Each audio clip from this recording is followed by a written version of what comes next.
All right, you guys, so 8.3, we are going to be talking about simple interest in two different parts.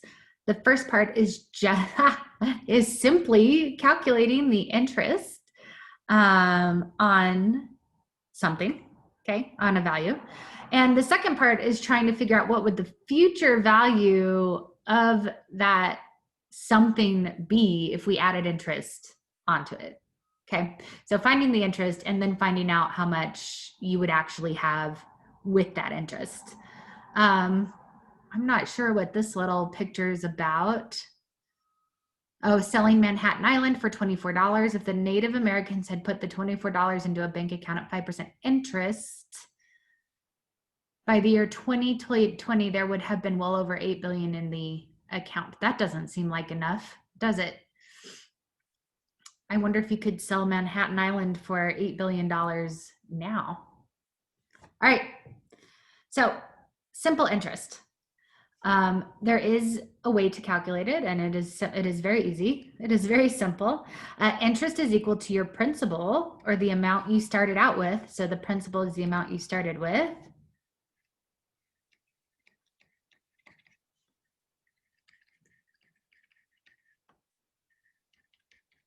Okay, the rate, obviously your interest rate, and the time is how long you are collecting interest at that rate. Okay. This is really important right here, this definition. Simple interest involves interest calculated only on the principal. What that means is when we get into compounded interest, it will take the future rate and then put interest on top of that. But this one is simply working with the original amount that you started with, okay? It's an important difference because compounded interest makes a lot more money, okay? Calculating simple interest for a year. So this is just for 1 year. And a year in the equation is that one right there. You deposited $2,000 in a savings account. So $2,000 is your principal. It goes in where the P was. $2,000 is the principal. At Hometown Bank, which has a rate of 6%. Do not forget to turn your percent into a decimal before you enter it into your formula. So that is 0.06 right there. Like percent is the same as just like how you would write cents. Okay, don't put 0.6, you'd make a lot more money that way. And then you just simply multiply 2,000 by 0.06 times 1 and you get $120. So $120 is 6% of $2,000, right? So this is exactly what we did when we were talking about earlier in 8.1, when we were talking about just finding 8% of a number, because it was just for 1 year, right? The checkpoint for this is the same thing. You deposit $3,000, there's your principal, in a savings account at your town bank, which has a rate of 5%.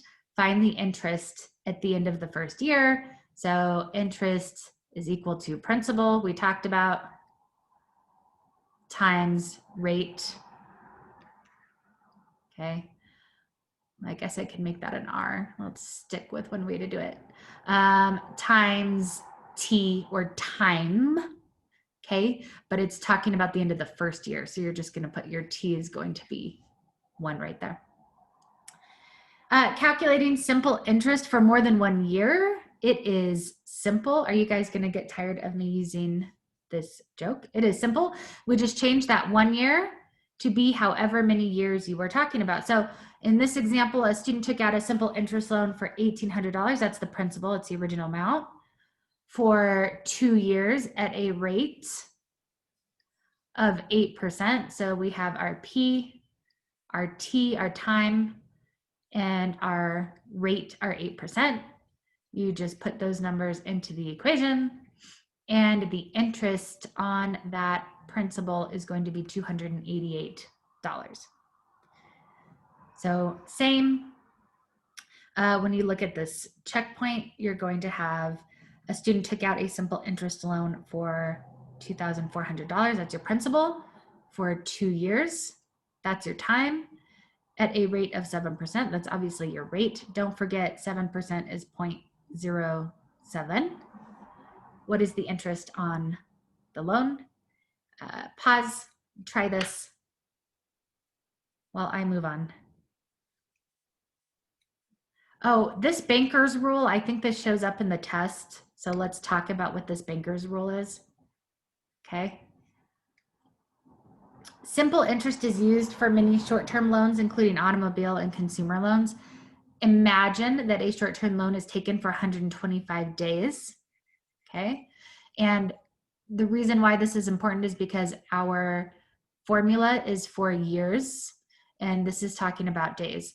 The time of the loan is 125 divided by 365 because there are 365 days in a year. So instead of using a specific number like 1 year, 2 years, you use the fraction 125 over 365. Okay. So that's just talking about how to find t, just like I just said. And this is what you would use instead of 1 year, 2 year, 3 years. Okay.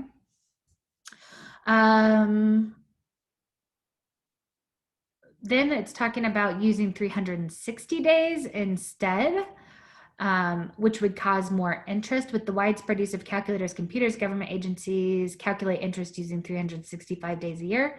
So the 360 must have been before they were able to easily do this. There are still some financial institutions that use the banker's rule. So when we're talking about banker's rule, we're talking about using 360 as the denominator instead of 365. And I think this is a question on the test. So I will put question on test, banker's rule. Make sure you read through this. Okay, the banker's rule is putting 360 on the denominator instead of 365, which would in fact cause you to have a higher number, right? A smaller denominator means a higher number, more interest. They only did that because they didn't have calculators. However, it says some financial institutions still use that rule, which seems to be BS because they're just doing it, it seems like, to me, make more money. All right, future value. So what we have been doing is we've been using a formula to find the interest that you would have on a specific principal. The future value means we are going back and adding that interest onto the original amount so that you have a new amount, which we are calling the future value, is the new amount with interest. Okay, which is what it's saying, the principal plus interest right there. And that formula is almost the same, but we have this 1 plus this RT. And what that 1 stands for is actually 100%. So what we're talking about is we're taking 100% of the original principal and we're adding on the interest, okay, the RT, and multiplying it times the original principal will give you that new amount, okay? But if you don't really want to understand it, as long as you know how to use a formula, that's fine too. Although I will say understanding it makes it easier to use. And they're using the word A for future value, or the letter A. I don't know why they use the letter A, but there you go. Maybe somebody can figure out why they chose A for that. Okay, here it is right here. I would write this down somewhere that so you have it easy access to this, or take a picture of the formula for simple interest so that you can quickly do your homework. So let's read through this example. A loan of $1,060, that's your P, $1,060 has been made at 6.5% for 3 months. That's your R, your rate, 6.5%. Find the loan's future value, or time is 3 months, okay? So your time being 3 months, you would put 3 divided by 12 because there's 12 months in a year, and that is equal to 1/4 or 0.25. Okay, So let's just see where we put all of these in the formula. So here's your formula. For P, we have 1060. We have our 1, that's just a constant. Here we have our rate, 0.065. And here we have our time, 0.25. You can type that directly into the calculator, I believe. So if we start with 1060, that's our principal. Time, I wonder if, oops, no.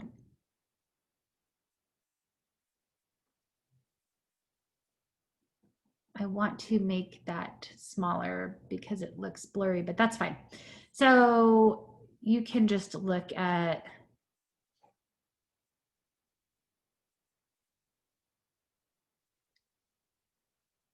oh, cool. We'll just do this.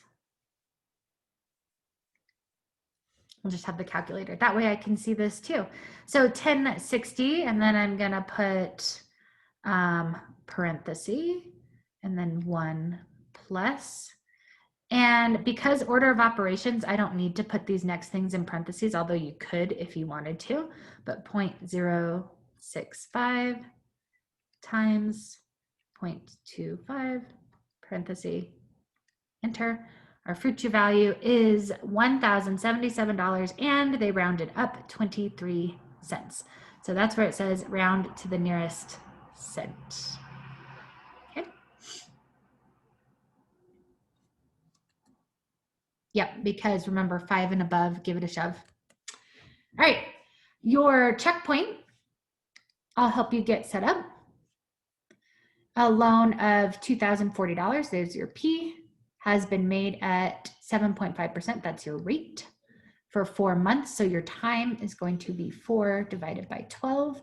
And I would just, because this is going to be 1/3, so it's going to be a weird decimal, I would just use 4/12 or 1/3 in your calculator instead of 0.333 forever. Find the loan's future value like we just did. All right, example 4, earning money by putting your wallet away today. Huh. Suppose you spend $4 each day. I've been doing a lot more than that because I've been watching a TV show that I can't find for free. 5 days per week, so that's $20 per week on gourmet coffee. Geez, how much do you spend on this item per year? Well, if we spend, I know we spend $4 a day times 5 days a week times 52 weeks in a year. And so if you do that, it looks like, and it does it down here for you, you get $1,040 a year. This is cool. If you invested your yearly spending on gourmet coffee in a savings account, so 1040 is going to be your P, in a savings account with a rate 5%, so 0.05 is going to be your R, how much would you have after 1 year? So you put that into your future value because we want to know how much you have, right? And it looks like after you do that, you get $1,092. So the 1040 is your principal. That's what you already had. So if you have at the end of the year $1,092, you have actually made $52 just by not drinking coffee. However, I feel like you need to take into the account, if you're making it at home, how much money that's costing you. Awesome. All right, checkpoint 4 says, in addition to jeopardizing your health, cigarette smoking is a costly addiction. True. Consider, for example, a person with a pack-a-day cigarette habit who spends $5 a day, 7 days a week, so that's $35 a week, on cigarettes. That's not the end of the question.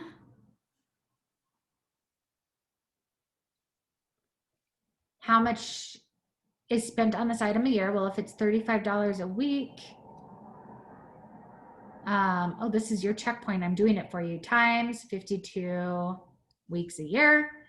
And then that's going to give you your P. But instead, if you put that into a savings account, that's your R. How much would be saved after 1 year? Your time is just 1. Okay. So don't forget you are using your future value. You don't want to know the interest, you want to know your future value. Don't forget, you could always just find the interest and then add it back on to the original amount. You could do that too. All right, determining a simple interest rate. So all this is we're using the same formula, but you're just solving for a different variable, okay? So we're just using the same formula, A equals P times 1 plus RT, but we're just solving for R instead. So in this example, you borrow $2,500, there's your P, from a friend and promise to pay back $2,655. So this becomes your A. This is your future value. You're paying back more than you borrowed, so they are making money out of this, just like a bank. In 6 months, so 6 months is your T, but it would be 1/2, right? Because it'd be 6 over 12, because remember the formula is done by years. What simple interest rate would you pay? So we can put in our P and our A and our T, and this time we are solving for R. Okay, so the first step is they substituted those numbers in. Then they distributed that 2,500, which I may have done a little bit differently, but that's okay. So right here they did 2,500. Let me use highlighter. 2,500 times 1, and they got 2,500 plus 2,500 times R times 0.05. So 0.05 times 2,500 is 1,250, and you still have your R. Then they subtracted 2,500 from each side. Then they divided each side by 1,250. And R, be careful here, was equal to 0.124, which is equal to 12.4%. Okay. So the interest rate was 12.4%. That is a high interest rate. Your friend does not seem like a great friend. All right, your checkpoint is you borrow $5,000, that's your principal, the original amount, from a friend, and promise to pay back $6,800 in 2 years. So T is 2. A, this is the future value. You're going to pay back a lot more than you borrowed. What simple interest rate will you pay? Do not forget to change it back to a percent. Determining a present value. So again, we are just using the same formula, but this time solving for P instead of A or instead of R. So let's look, you plan to save $2,000 for a trip to Europe in 2 years. That's going to be your A. That's how much you want to save. That is the future value you want to save. You decide to purchase a certificate of deposit, a CD, from your bank that pays a simple interest rate of 4%. So here's your R. That's 4%. How much money do you put in the CD now in order to have $2,000 in 2 years? Let me finish something, Claudia. Hey, I'm just going to finish a video up really quick and I'll be right with you. Oh, okay. So you put this into your formula, 2,000. Here, that's your A. Here's your rate, T for 2 years. Simplify it out, and you can read over here. It looks like they distributed their P and then divided both sides by 1.808. So they had to, the original amount they need to put in order to get $2,000 back is $1,851.86. You have to round because we're talking about dollars and cents. Then the checkpoint, and I'll just show you how to set it up, and then I will let you do it. How much should you put in an investment paying a simple interest rate of 8%? That's your rate. Don't forget to change that to 0.08 for your